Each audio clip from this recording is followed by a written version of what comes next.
Be the kit when you get shipped to you. It's going to come with the heat shield, an air filter, and this is going to be pre-assembled as is. For starters, you want to start by removing the existing intake by loosening the hose clamp here and in the back as well. Now once those are loose, you got two plugs here. This is a push, squeeze and pull off, very simple. And this one, same thing, just pushes off. Now pry this off without hurting yourself, obviously.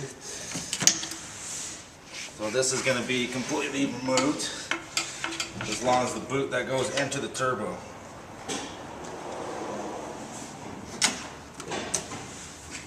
You will not be using these anymore, but save them for in case you want to go back to stock. Now you want to remove this bolt, which is not here. Let's get back in. The bolt was already removed. Yeah, see? Put that there. And then you're going to use a small screwdriver to pry this clip back.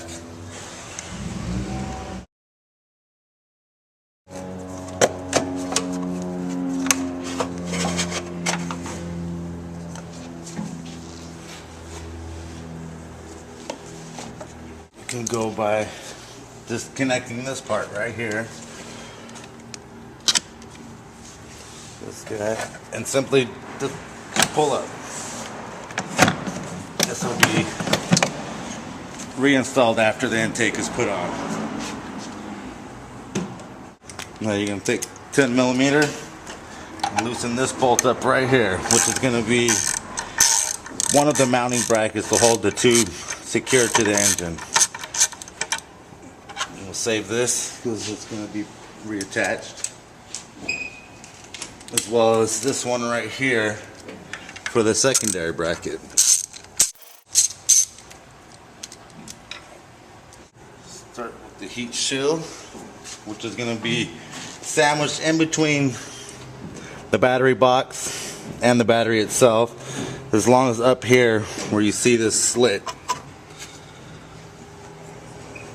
You're going to push it in, make sure it's lined up here, and evenly work it back.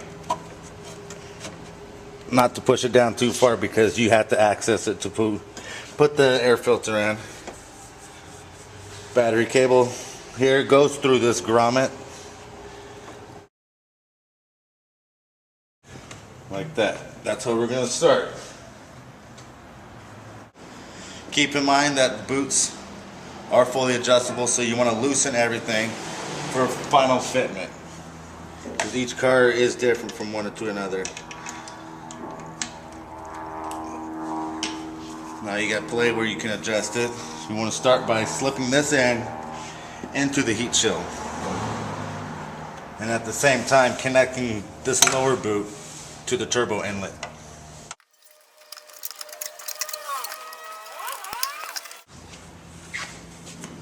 Now at this stage, we're going to go ahead and install the air filter. Remember how I told before, leave this gap so we can snake this in without being too much of an issue.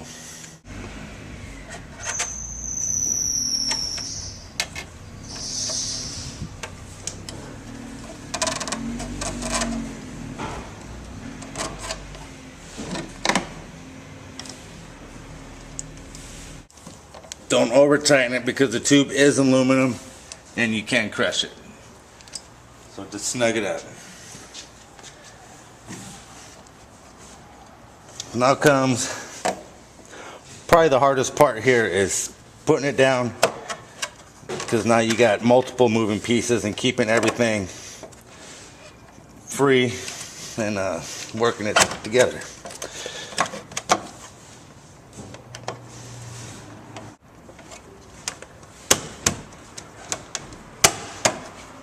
Now, before everything gets tightened up, you'll have this hose here, which is going to replace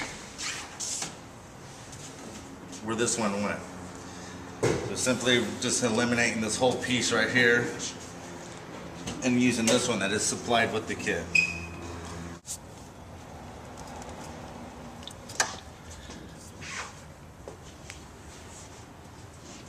take the 10mm bolt that was originally first removed before we put this on, and put it in. Not to tighten it all the way, because you will need to adjust it. And do the same for the 13 on this side.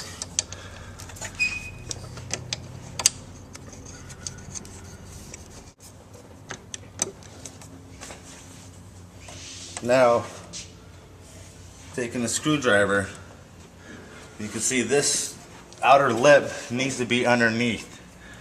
So what you're gonna do is stick it here and very gently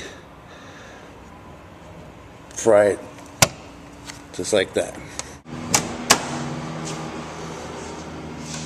Then the ground could be connected, but we're not doing it because we had the steering wheel removed in this one, so we're leaving it disconnected. Now we can go ahead and tighten these because everything is lined up where it needs to be. So start by tightening this down, and the 10mm as well.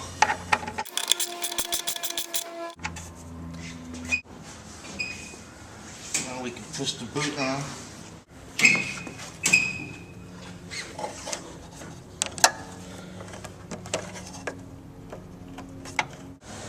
And leave those loose until the engine cover's back on, because you may have to adjust it front to back if needed. So basically we're going opposite from what we started with, where we originally unplugged this piece from the factory intake.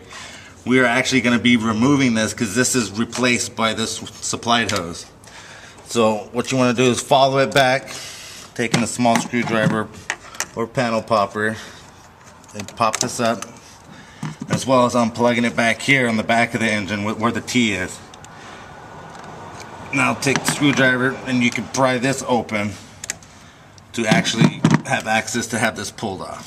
So this will be saved, as well as with the other pieces, for going back to factory if you ever want to. Now taking the supplied hose that's already attached here, you connect it into here and tightening down with the supplies hose clamp.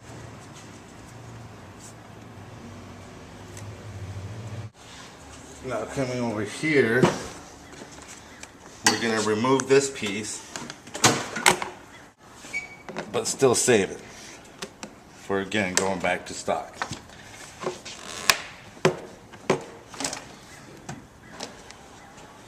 And a reinstallation of this piece.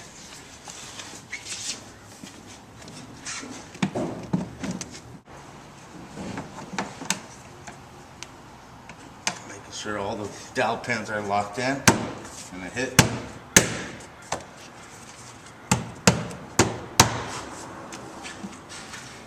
And this is the basic look that you want.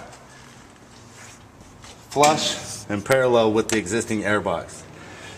You don't want no gap touching on one side and having a gap. You want it to be completely symmetrical all the way across the board. Once you're happy with the result, when everything's positioned correctly, then your final step would be connecting the vacuum line on the back port, which is here. And I'll remove it again. Taking the existing one, going into the lower. And this is a simple push-on application. And then a zip tie on that for security reasons. And again, making sure the spacing is correct. Flush here, level there. Virtually no gap there.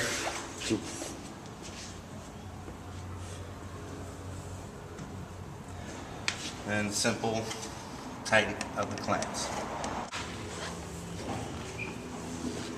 And there it is, finished product.